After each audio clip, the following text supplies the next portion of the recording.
Hello friends, welcome to my channel. मैं हूं प्रज्ञा और हमें पढ़ना है ये मध्य प्रदेश की इतिहास संस्कृति में कला। तो आज का हमारा टॉपिक है शिल्प कला। शिल्प कला को ये 4 श्रेणियों में विभाजित किया गया है: धातु शिल्प, मिट्टी शिल्प, काष्ठ शिल्प और गुड़िया निर्माण। तो सबसे पहले इसमें हम पढ़ेंगे अब धातु शिल्प। धातु शिल्प मतलब जैसे कि पीतल, लोहे या कांसे या तांबे से जो भी धातु पर शिल्प की जाती है या कलाकारी की जाती है या फिर मूर्तियां बनाई जाती हैं, उसको बोलते हैं हम धातु शिल्प कला। राज्य में धातु शिल्प विविध वस्तुओं, शैलियों, स्वरूपों और परंपराओं में विद्यमान है। मतलब अलग अलग टाइप की ये वस्तुएं बनाई जाती हैं, शैलियाँ भी अलग होती है, स्वरूप उनको अलग अलग डिज़ाइन दिए जाते हैं और परंपराओं के हिसाब से ये शिल्प कला होती है।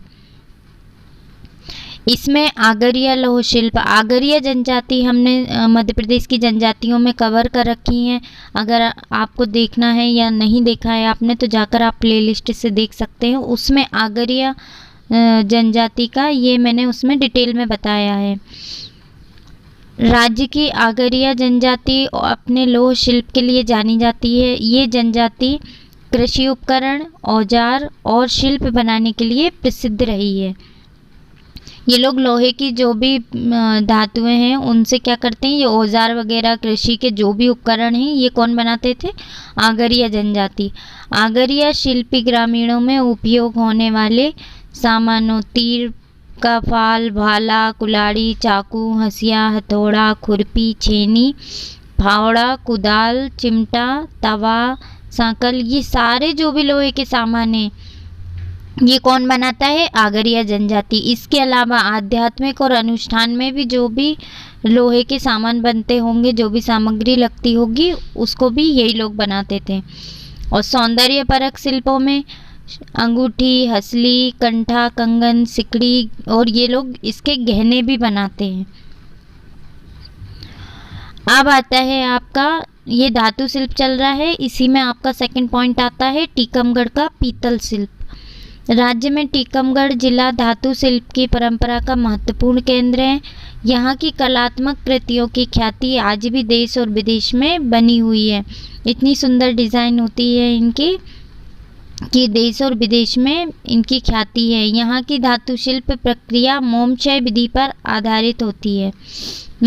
यहाँ सबसे पहले मिट्टी का प्राथमिक प्रतिरूप तैयार किया जाता है जिसे गाबो कहते हैं। एमपीपीएससी के पॉइंट ऑफ व्यू से ये जो भी बर्ड होते हैं जैसे गाबो हो गया, कपो हो गया, इनको थोड़ा सा याद रखना पड़ता है। तो गाबो किसे कहते हैं?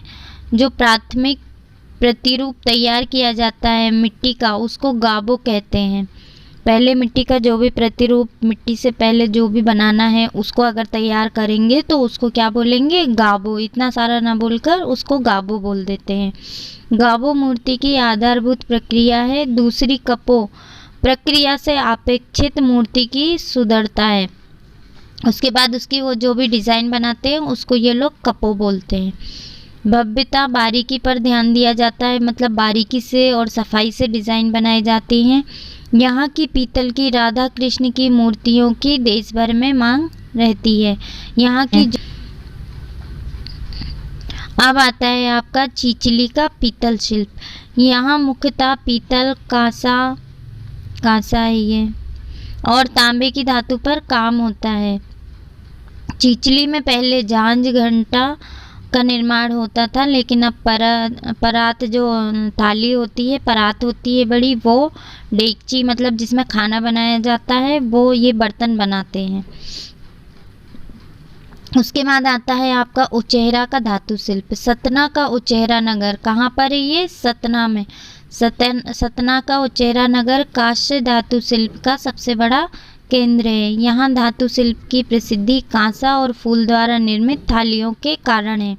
यहाँ पर क्यों है? क्योंकि यहाँ पर कांसा और फूल से निर्मित थालियाँ मिलती हैं।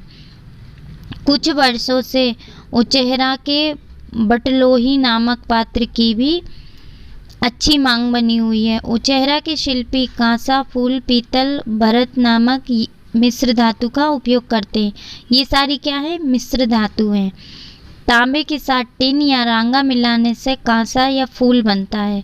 तांबे के साथ अगर ये टिन या रांगा मिला देते हैं तो क्या बनता है, ये फूल बनता है। तांबे के साथ जिंक या जस्ता मिलाने से पीतल धातु बनती है। अगर उसी तांबे के साथ जिंक या जस्ता मिला देते हैं तो पीतल की धातु बन जाती है। अब आता है आपका मंडला का बर्तन शिल्प।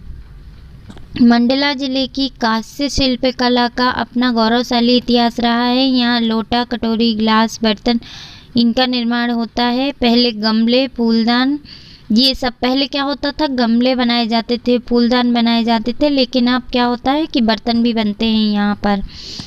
अंग्रेजों के समय प्लेट, कप, तश्तरी बनाने का काम यहाँ के शिल्पियों ने खूब किया है। मतलब ये इतनी पुरानी शिल्पकला है इनकी कि अंग्रेजों के समय से चली आ रही है। पहले भी ये लोग प्लेट, कप और तश्तरी वगैरह बनाते थे। अब आता है आपका बैतूल का भरेवा शिल्प। भरेवा शिल्प से अस्त्र शस्त्र, देवी देवताओं की प्रतिमाएं, घोड़े बैलों की लगाम, घुंघरू आदि बनते हैं। भरेवा शिल्प से क्या क्या बना रहे हैं ये लोग, अस्त्र शस्त्र भी बनाते हैं और जो भी भगवानों की मूर्ति होती हैं वो भी बनाते हैं। महादेव, पांडव, त्रिशूल की आकृतियां बनाई जाती हैं। कहाँ बनता है ये, बैतूल में। और कौन सी शिल्प कला है ये, भरेवा शिल्प कला। अब ये आपकी धातु कला होती है कंप्लीट। अब आ गई आपकी काष्ठ कला। काष्ठ कला मतलब देखिए इस तरह से ये लकड़ी के ऊपर डिजाइन करते हैं, तो ये क्या हो गई आपकी काष्ठ कला। वन बाहुल्य होने के कारण प्रदेश में काष्ठ शिल्प ने उन्नति की है। बुदनी का खिलौना उद्योग, पचमढ़ी और शहडोल, यहाँ की काष्ठ कला और रीवा का सुपारी शिल्प देश में ही नहीं अंतर्राष्ट्रीय स्तर पर भी प्रसिद्धि बटोर रहा है। काष्ठ कला से क्या होता है कि ये खिलौने भी बनते हैं, कुछ मूर्तियाँ भी बनाते हैं ये लोग, मुखौटे वगैरह लकड़ी पर डिज़ाइन करके ये सब बनाते हैं। इसमें सबसे पहले अब पढ़ेंगे हम बुदनी का खिलौना उद्योग।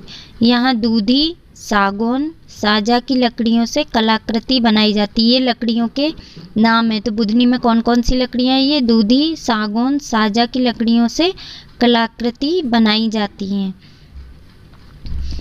इसके बाद पचमढ़ी, आदिवासी शिल्पी सागौन और साज की लकड़ियों से मुखौटे। यहाँ पर पचमढ़ी में कौन कौन सी आ गई, सागौन और साज, मुखौटे, खिलौने, ड्राइंग रूम में रखने वाली कलाकृतियाँ बनाई जाती हैं।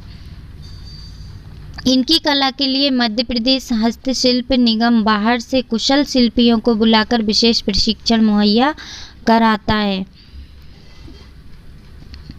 अब आता है आपका शहडोल का काष्ठ शिल्प। यहाँ सिंदूर की डिब्बी, माला चूड़ी, अगरबत्ती स्टैंड, गुलदस्ता, बेलन और खिलौने बनाए जाते हैं। ये कहाँ बनते हैं, सब शहडोल में। यहाँ बनी लकड़ी की सामग्रियों की महानगरों सहित यूरोपियन देशों में भी अच्छी मांग है।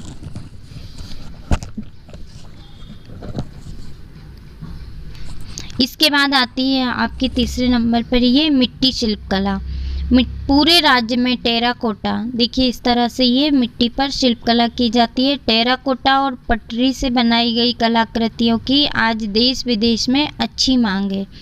मध्य प्रदेश में मिट्टी शिल्प कला काफ़ी प्राचीन है। छतरपुर, मंडला, धार, झाबुआ, निमाड़, ग्वालियर, शिवपुरी, शहडोल, सीधी, इन सभी जिलों में शिल्पियों की माटी शिल्प अपनी पहचान बनाए हुए हैं।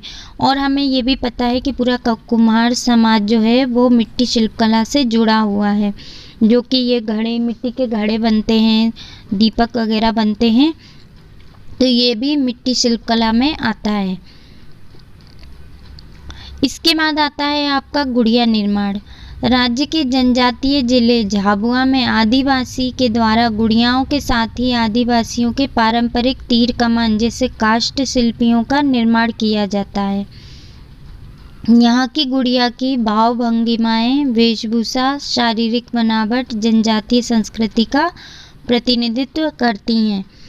यहाँ पर क्या होता है, ये लोग कैसे गुड़िया बनाती हैं, कागज़ के छोटे छोटे टुकड़े या फिर क्या होता है कि कपड़े की कटिंग से गुड़िया बनाती हैं और उनकी वेशभूषा जो संस्कृति है उसके हिसाब से रखती हैं। और ये आपके कंप्लीट होता है ये शिल्पकला। मिलते हैं नेक्स्ट वीडियो।